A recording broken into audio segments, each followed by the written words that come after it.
மா என்னம்மா நேற்று கருவேப்பிலை பொடிக்கான பக்குவம் சொன்னீங்க, அதை நம்ம அரைச்சி சாப்பிட்டோம், ரொம்ப நல்லா இருந்தது.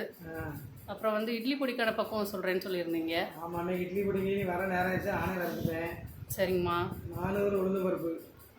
சரிம்மா. 100 துவரம் பருப்பு. 100 கடலை பருப்பு. என்ன ஒரு 50 கிராம் மிளகா வத்தல்.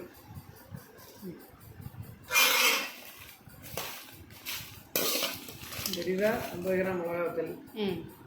அதில் வந்து கொஞ்சம் கருவேப்பிலை, ஒரு கைப்பிடி கருவேப்பிலை வாசனைக்காக சொல்கிறீங்க. கட்டி பெருங்காயம் போடலாம், தூள் பெருங்காயம் போடலாம். தூள் பெருங்காயம் தான் போட்டிருக்கேன். இன்னும் தேவையான அளவு உப்பு போட்டு அரைச்சி எடுத்துகிட்டு வந்து பாருங்க. இதை எப்போவுமே தனித்தனியாக வறுக்க சொல்லுவீங்கள்ல? தனித்தனியாக இருக்கணும், தனித்தனியாக ப்ரௌன் கலராக இருக்கணும்.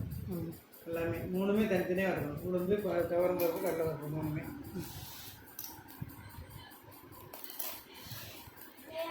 ப்ரௌன் கலராக இருக்கணும். இப்போ இதை அப்படியே அரைச்சி எடுத்துகிட்டு வாங்கம்மா. எடுத்துகிட்டு வரேம்மா.